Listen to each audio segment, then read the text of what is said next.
신명기 10장 17절 너희의 하나님 여호와는 신 가운데 신이시며 주 가운데 주시오 크고 능하시며 두려우신 하나님이시라. 사람을 외모로 보지 아니하시며 뇌물을 받지 아니하시고 고아와 과부를 위하여 정의를 행하시며 나그네를 사랑하며 그에게 떡과 옷을 주시나니 너희는 나그네를 사랑하라. 전에 너희도 내곱 땅에서 나그네 되었음이니라. 내 하나님 여호와를 경외하며 그를 섬기며 그에게 의지하고 그의 이름을 맹세하라. 그는 내 찬송이시요 내 하나님이시라. 내 눈으로 본 이같이 크고 두려운 일을 너를 위하여 행하셨느니라. 애굽에 내려간 내 조상들이 겨우 70인이었으나 이제는 내 하나님 여호와께서 너를 하늘의 별같이 많게 하셨느니라. 아멘. 신명기서는 모세가 가나안 땅을 눈앞에 두고 4번에 걸친 고별 설교를 한 설교입니다. 오늘 본문 신명기 10장은 이제 2번째 고별 설교입니다. 이스라엘 백성들이 가나안 땅에 들어가서 어떻게 살아야 될까? 그것을 생각하면서 한마디로 말해서 동화되지 말고 교화하라는 명령입니다. 가나안 땅, 그 땅에 살고 있는 그 백성들의 문화에 동화되지 말고 그들의 신에 동화되지 말고 이 애굽의 문화를 탈출해서 이제 히브리인의 문화, 야훼 하나님의 신앙을 새로 만들면서 이제 부모 세대들처럼 불순종하지 말고 믿음을 따라 살아라는 것이 이 모세의 그 고별 설교의 목표입니다.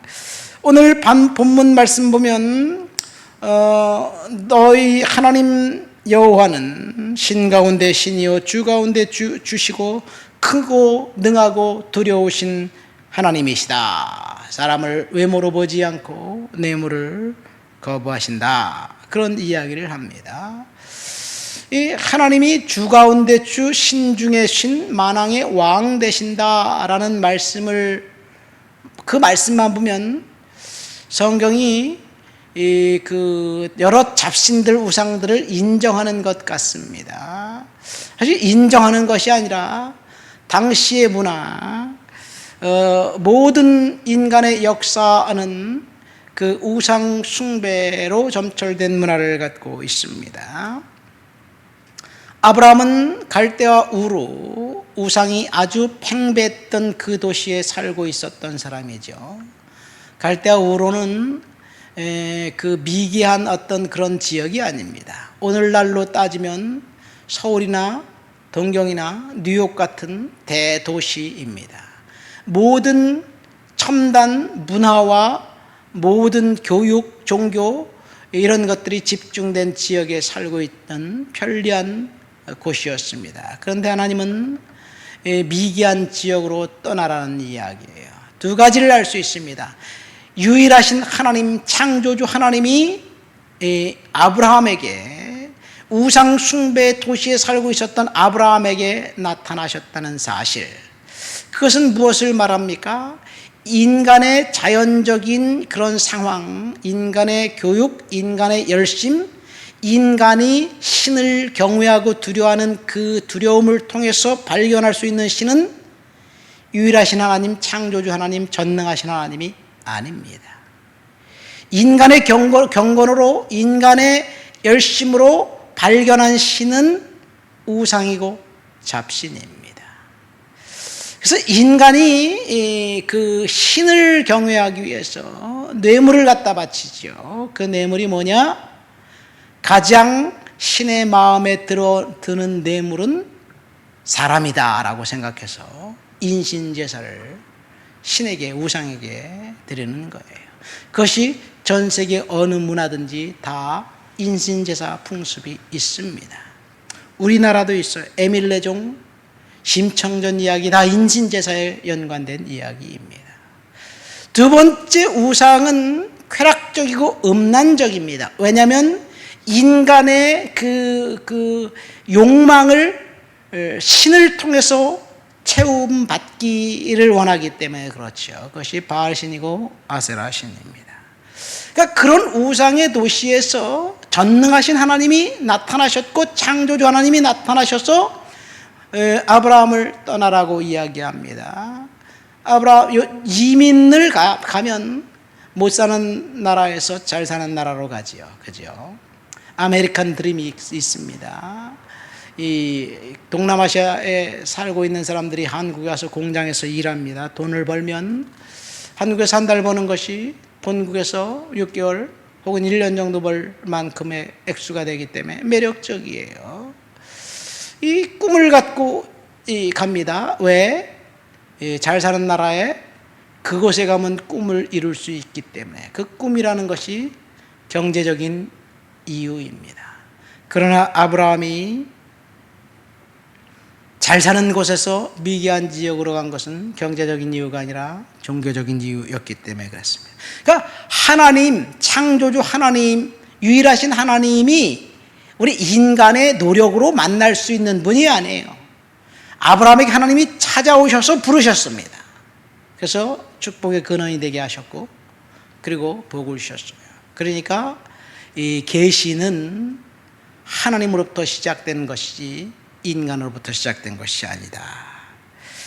축복의 근원 되신 하나님이 아브라함을 찾아오셔서 만나셨고 그리고 그 아브라함을 통해서 그 하나님의 놀라운 은혜와 역사와 축복이 임했던 것처럼 하나님이 저와 여러분들에게 찾아오셔서 우리가 그분을 만났고 우리가 복받은 하나님의 백성이 된 것, 이것이 하나님의 은혜입니다. 이 신들은 하나같이 잔인하고 음란적입니다. 이 북왕국 이스라엘이 멸망한 이유는 음란 때문에 멸망했습니다. 바알과 아세라를 대표한 음란이 팽배했던 그 도시, 그 나라, 결국은 이 바알과 아세라 우상 때문에 멸망했습니다. 엘리야가 850명의 바알 선지자, 아세라 선지자를 다 죽였음에도 불구하고 끈질기게 생명력을 유지하다가 결국 북왕국 이스라엘 멸망시킵니다. 그 다음에 남왕국 유다가 멸망한 것은 또 다른 가나안 신의 일종인 그 몰렉의 신 우상 인신제사 풍습 때문에 멸망한 거예요. 히스기야 왕의 아버지가 아하스입니다. 아하스가 16년 동안 통치하면서 전 국토를 이제 마귀의 사탄의 사당으로 만들어 버렸고 그가 직접 자기 자식들을 몰렉의 신에게 밀교 의식을 행하면서 인신제사를 드렸습니다. 히스기야 왕 때 잠깐 신앙 회복이 있었지만 또다시 돌아가서 히스기야가 죽을 병에서 살아난 15년간의 침묵 기간을 지나면서 므낫세 때 또다시 밀교의식이 성행하다가 유다가 멸망당한 거죠. 이것이 이스라엘의 역사입니다. 이것이 모세가 그토록 경고했는데 영향을 받아서 교화해야 되는데 교화한 것이 아니라 그동안 그들은 가나안 땅의 신과 우상의 영향을 받았기 때문에 지금 유다와 이스라엘은 멸망당한 겁니다.